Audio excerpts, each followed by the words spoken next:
Bom, 8 horas, né? Como a gente combinou, as nossas lives elas são curtinhas, informativas. Então, boa noite a todo mundo que está aí para ouvir um pouquinho eu e Daniel. Hoje a gente vai falar de um tema polêmico, né, Daniel?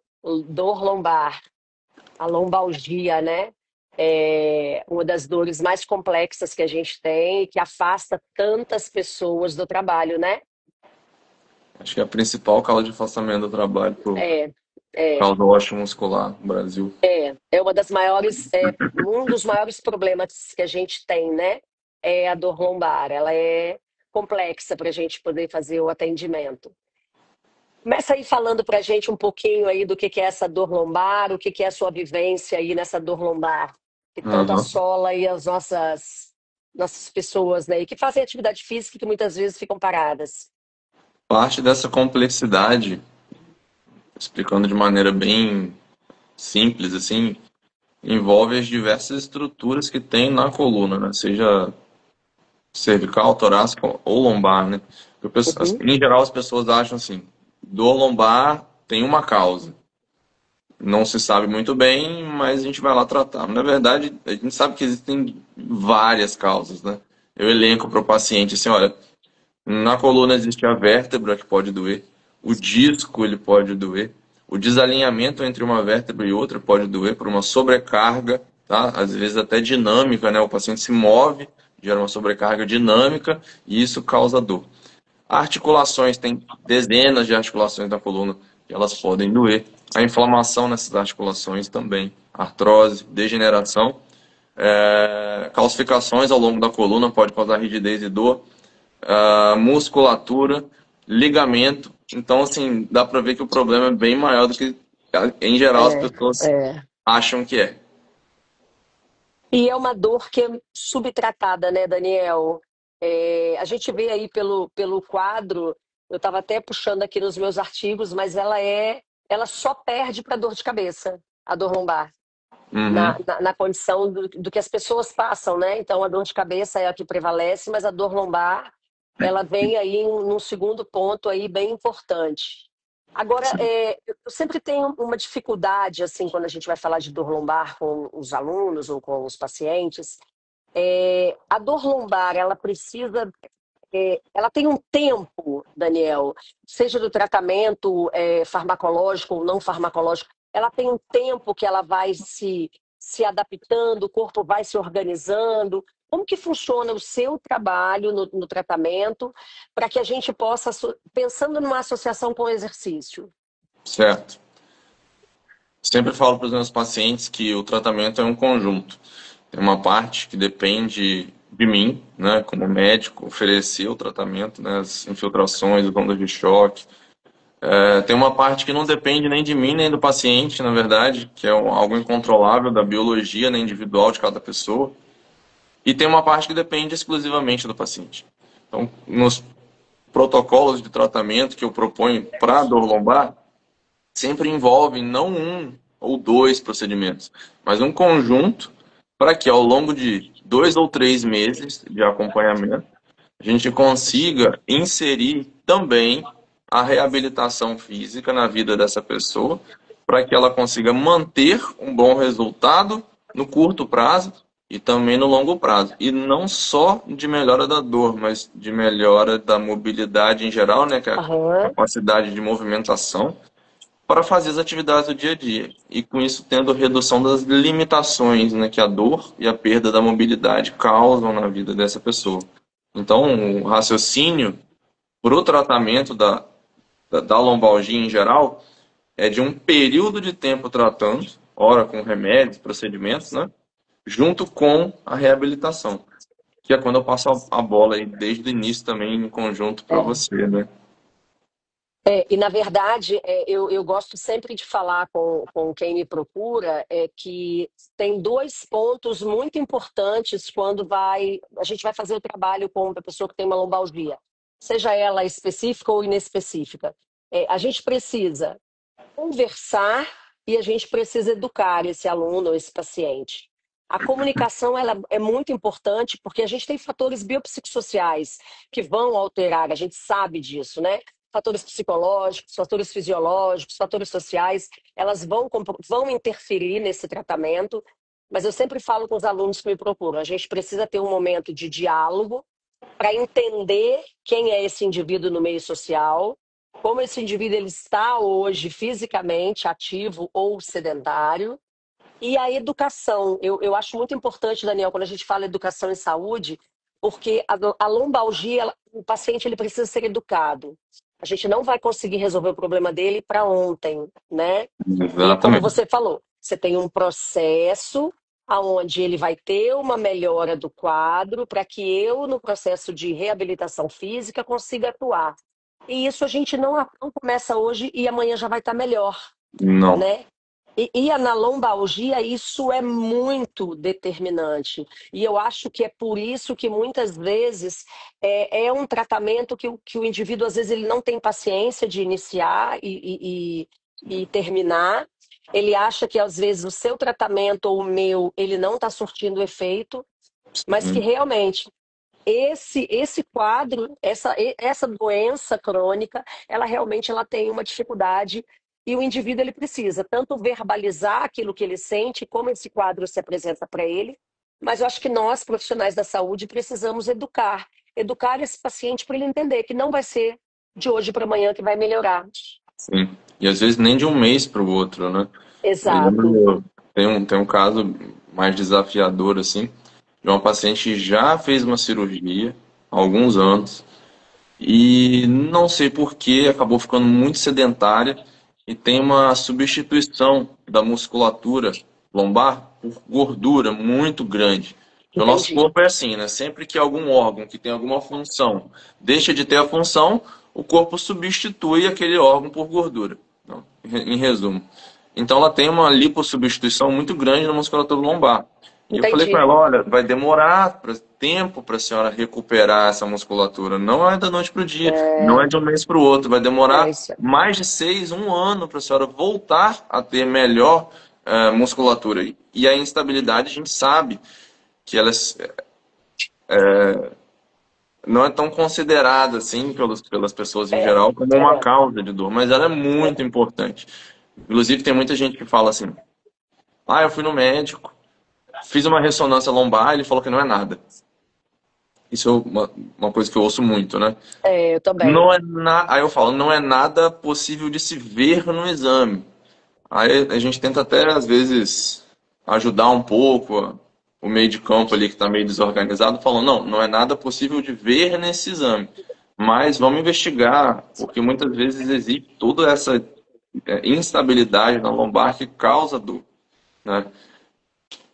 O Daniel, eu sempre falo assim, sempre falo, a literatura também fala, a dor é muito subjetivo, né? Às vezes você pega um exame de um paciente e você olha e fala assim, nossa, como essa pessoa está andando, né?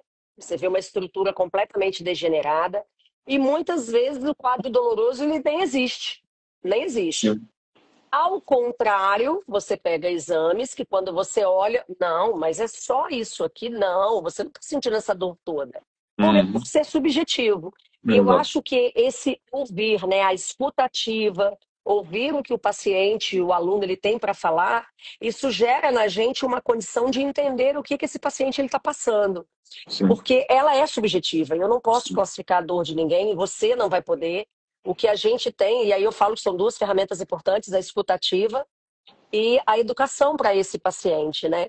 Porque o exame, ele é determinante, a gente precisa dele, isso é fato. Mas essa resposta dolorosa, ela é muito individual. E eu acho que aí também é um ponto que eu queria que você falasse um pouquinho disso, enquanto médico, porque às vezes a gente pega um exame e o aluno chega aqui assim para mim: isso aqui tem jeito? Eu vou piorar? Eu vou melhorar?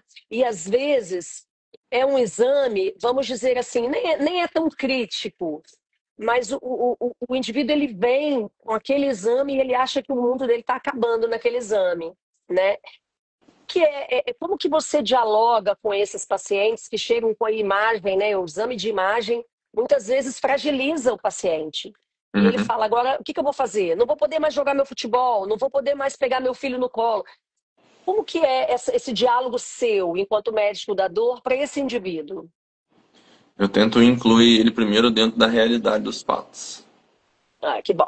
Que às vezes teve um cara de 40, 45 anos que começa com uma dor lombar e não consegue mais, igual você falou, jogar o futebol dele. Eu falo, ó, em decorrência de tudo que existe do teu caso, eu acho que o senhor vai ter que repensar isso aí, porque que o senhor acha melhor, jogar o teu futebol no final de semana e ficar todo lascado durante o resto do mês, Aham, ou abrir mão disso, né, e tentar substituir por um outro hobby que você gosta? isso aí.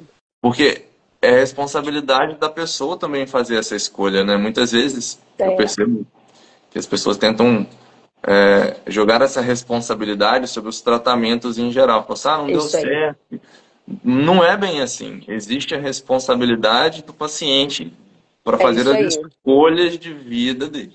Tá? A gente entra com a nossa parte, mas eu digo assim, que é meio que um 60-40 ali. 60% do tratamento, 40% do que a gente orienta o paciente a fazer, né? Então, primeiro ponto, colocar ele dentro da realidade.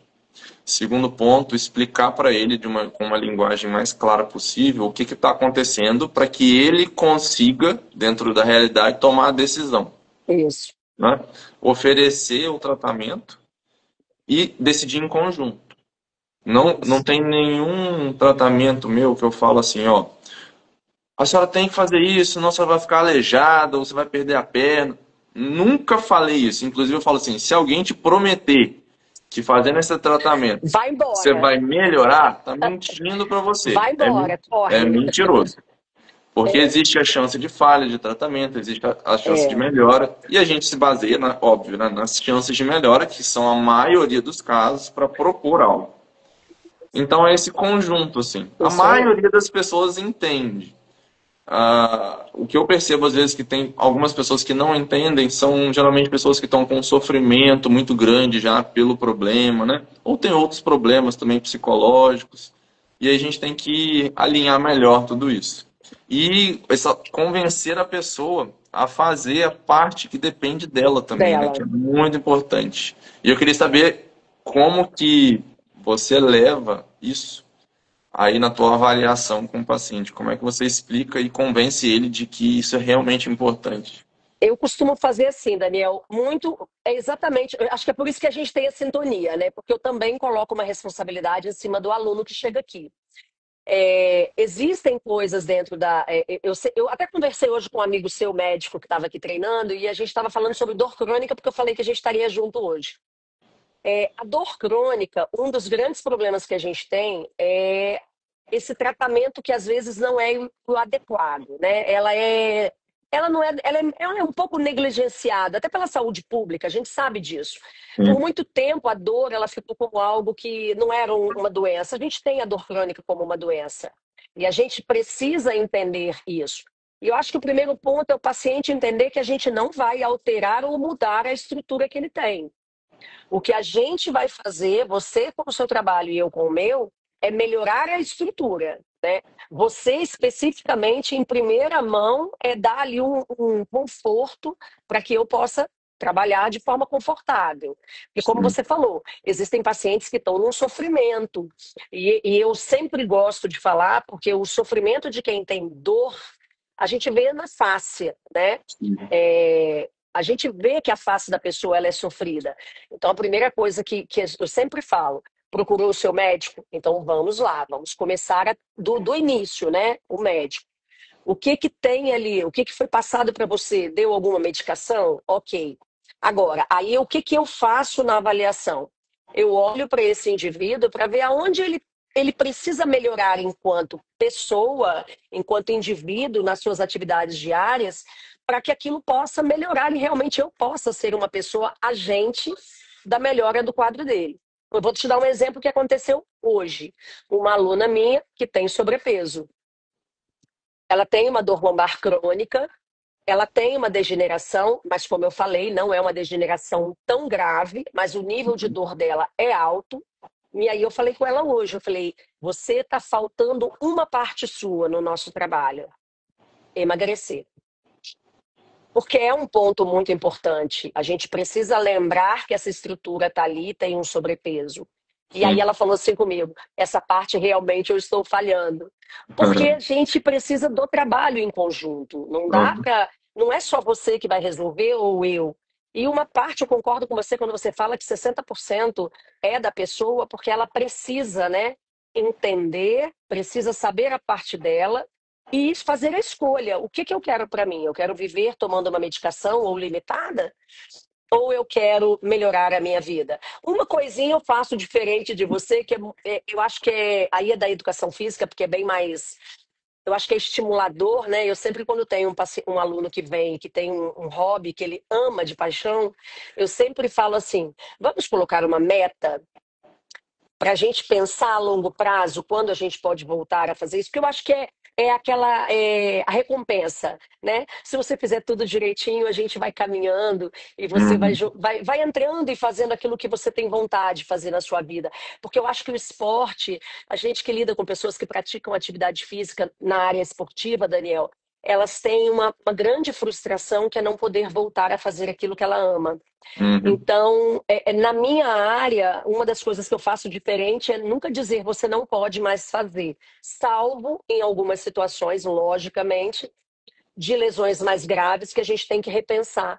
Mas quando é uma coisa que a gente percebe que talvez a gente consiga manipular e gerir o exercício de maneira organizada, eu muitas vezes coloco como meta. Mas uma Uhum. meta bem longa para que a gente possa entender o que que esse indivíduo pode fazer ou o que ele pode não voltar a fazer, porque o corpo ele realmente não vai suportar. Mas Sim. realmente é isso aí, é dividir para conta de todo mundo. E eu acho que a gente que está aqui na base, né? Porque você tá no início da pirâmide lá, na atuação ali bem específica.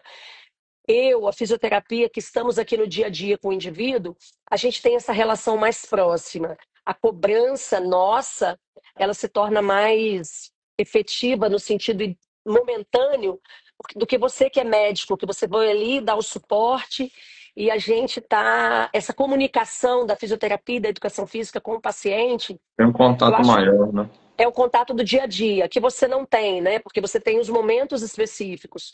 Então, Sim, eu acho que quando a gente coloca com o paciente, aluno, essa meta, eu acho que a gente aproxima mais o paciente da gente e a gente consegue agregar no tratamento, né? Quando a gente faz isso. Mas sim, exatamente é o que você faz, é o caminho que você faz, de sim, realmente tentar entender que ele precisa de rever a vida dele em algumas condições.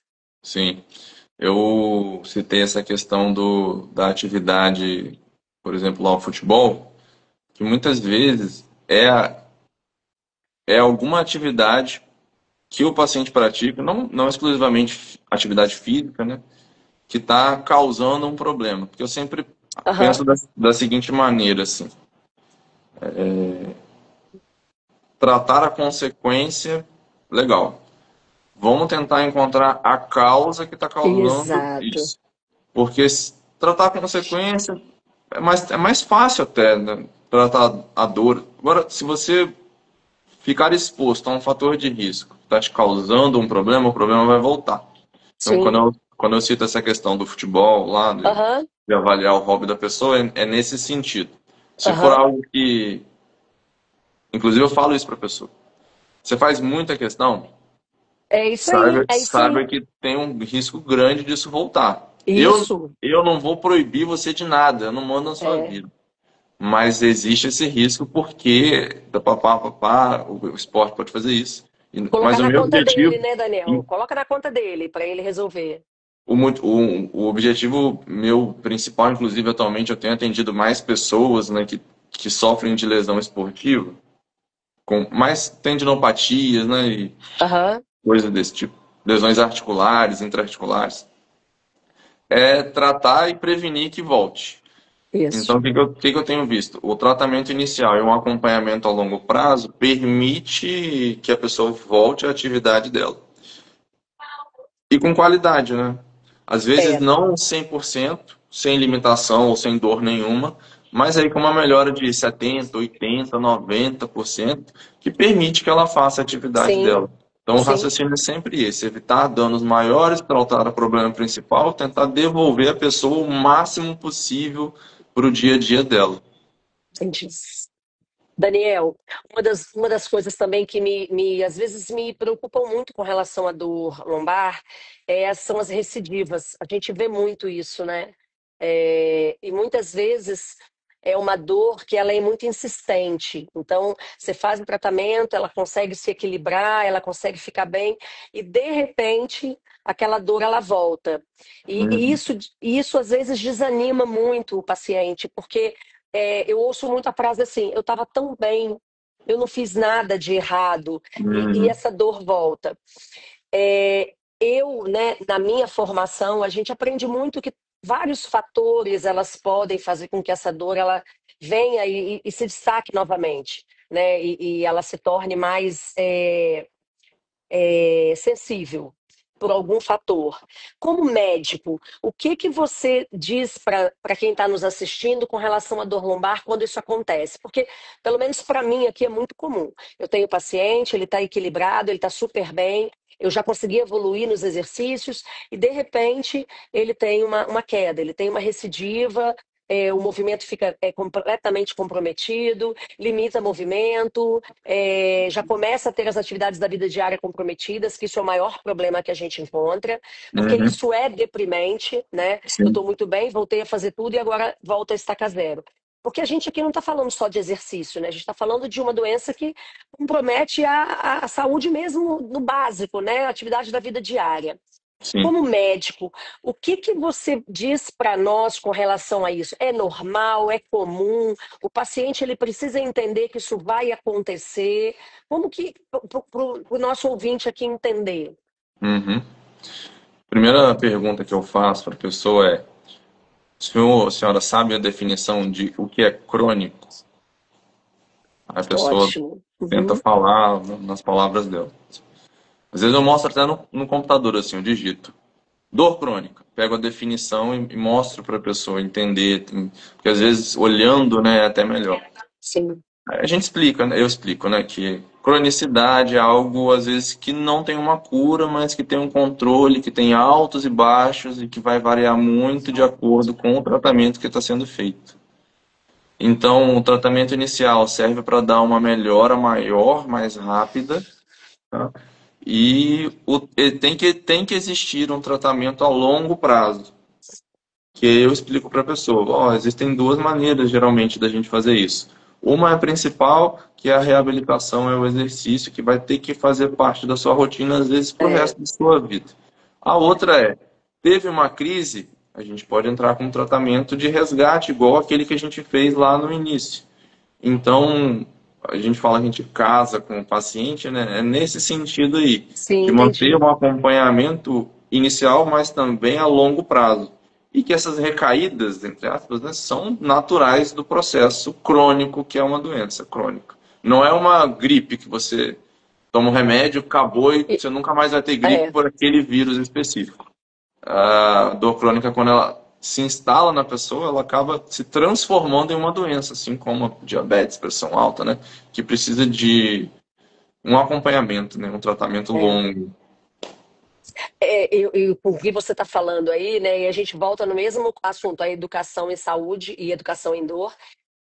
Para nós aqui, quando a gente tem uma pessoa com uma dor, o que a gente mais percebe no momento que a gente começa a fazer essa pessoa se movimentar é o medo de se movimentar. Então, ela tem o Uhum, medo, ela tem ansiedade. Eu sempre falo, né, que todos os exercícios de flexão de tronco as pessoas acham que elas não podem fazer.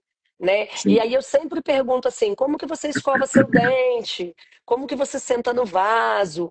Porque eles têm uma visão de que o movimento é um movimento que vai gerar a dor lombar, né? Ou vai fazer com que ela dor reapareça, né? Naquele quadro ali que ela está.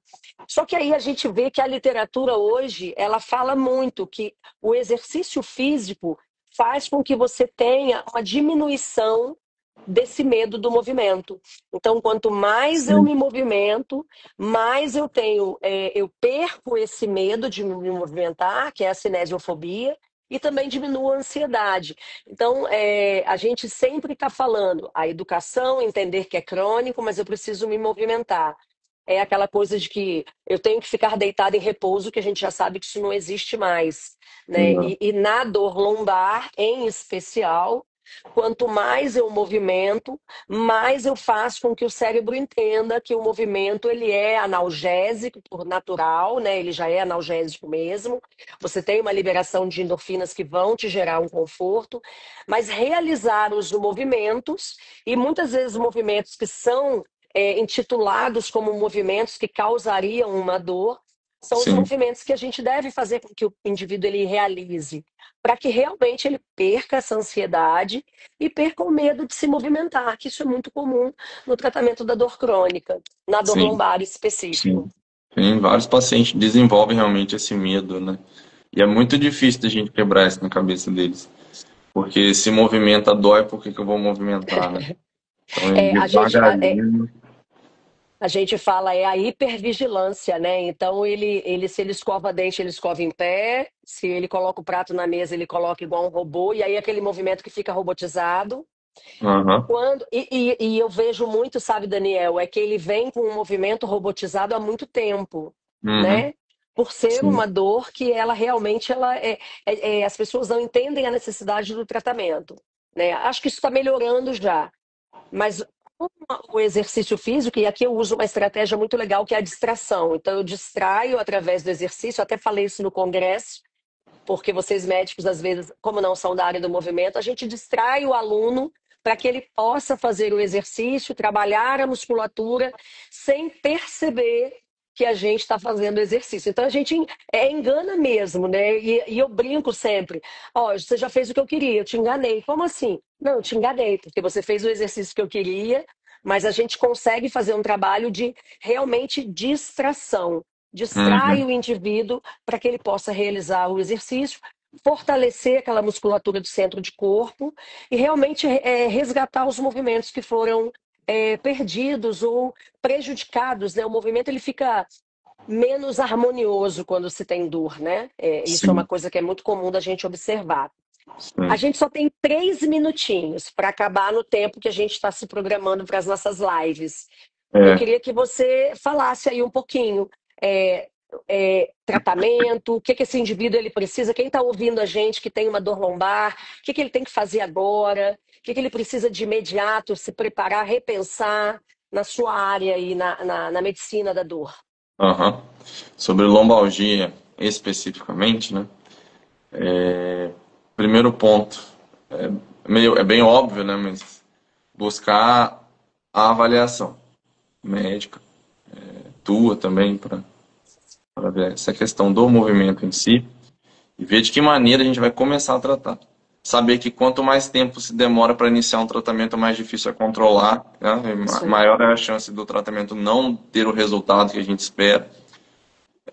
Com essa avaliação inicial, a gente consegue estruturar uma linha de raciocínio para tratar a pessoa.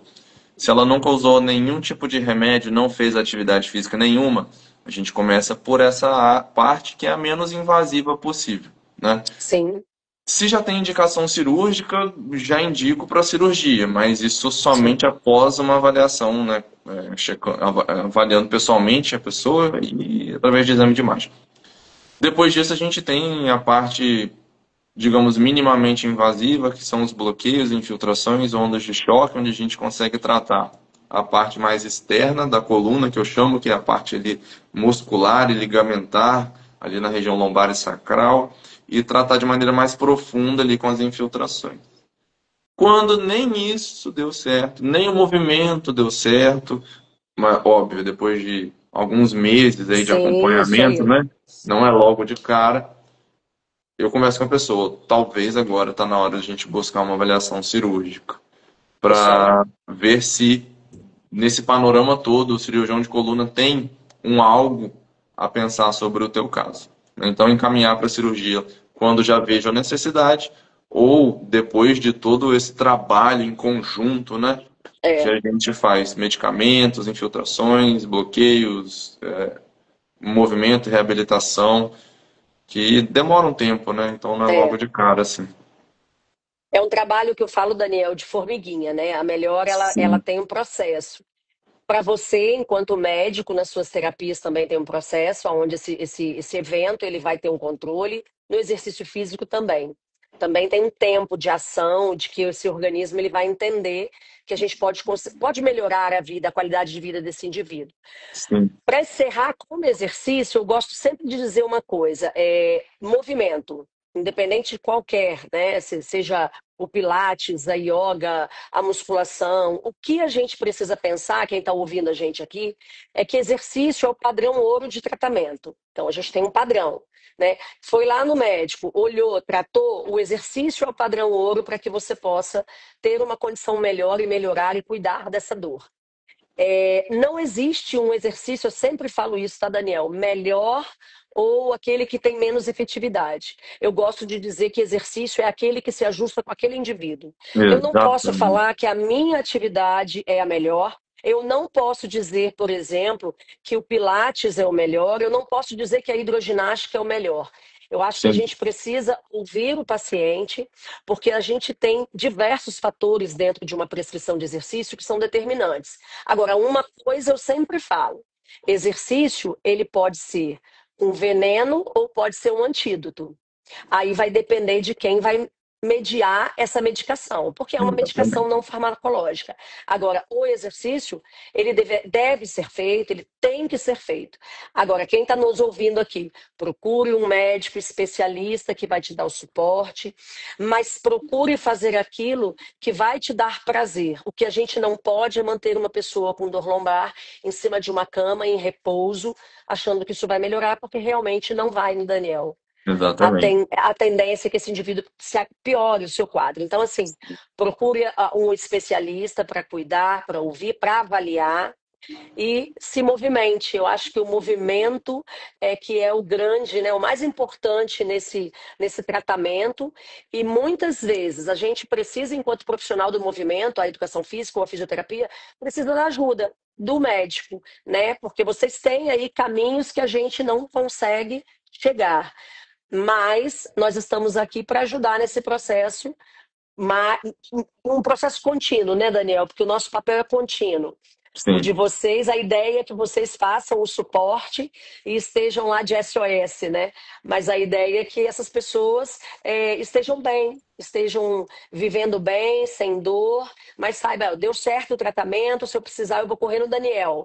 Estou conseguindo, Daniel, estou melhorando, fazendo exercício, caminhando, fazendo minha aula de zumba, de ginástica e de hidroginástica. Mas a ideia é que realmente a gente coloque nessas pessoas a concepção de que precisa de tratamento, precisa de movimento. precisa. Acho que é isso. Precisa de Medicina um em ação acompanhamento, né? Exatamente, é precisa, a precisa medicina em sim. ação, né? A Sim, medicina em ação para melhorar o movimento das pessoas. sim.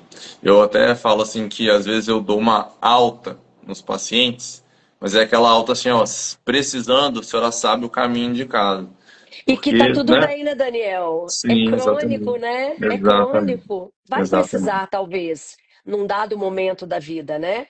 Pode ser Sim, que precise, mas é aquilo que você falou, eu dei a alta. Eu não quero ver você aqui mais, mas se você precisar, não pense. Eu acho que, Daniel, para a gente encerrar, ó, viu o assunto de lombar como é? As pessoas demoram muito a procurar assistência na dor lombar. sim, E aí vai demora. melhorar, e aí não melhora. E aí a gente vê aí um sofrimento que poderia ter sido evitado. Exatamente. Mas a gente vai ajudar essas pessoas, eu tenho certeza. Através do nosso trabalho. Está sendo bem Vai. legal. As pessoas vão saber cada vez mais sobre essas informações e sobre o Isso panorama aí. geral e ter referência para quem buscar, né? Isso aí. Queria mandar um beijo aqui para minha paciente querida Gleicimar, que acompanha todos os meus posts, todos os Você tá vídeos, cheio de tudo de fã tudo. aqui, tá? Fiquei olhando aqui. Você tá cheio de fã já. Já ouvi um monte de gente falando aqui. Aqui, Daniel, vamos encerrar para a gente não atrapalhar o nosso cronograma. Mês que vem a gente volta, tá, pessoal? Com outro tema. A gente vai colocando aqui na rede social e se tiver dúvida, manda pra gente que a gente vai respondendo. Com certeza. Dei uma olhada aqui no chat, não vi ninguém perguntando, então acho que a gente já pode Ah, encerrar. então tá. Aqui, Daniel, um beijo, boa noite, tá? Muito obrigada mais uma vez. E, pessoal, muito obrigada aí pela participação. E a gente volta depois com a nossa próxima live. Tá Obrigado bom? mais uma vez, Cintia. Um beijo. Abraço, boa semana. Obrigada.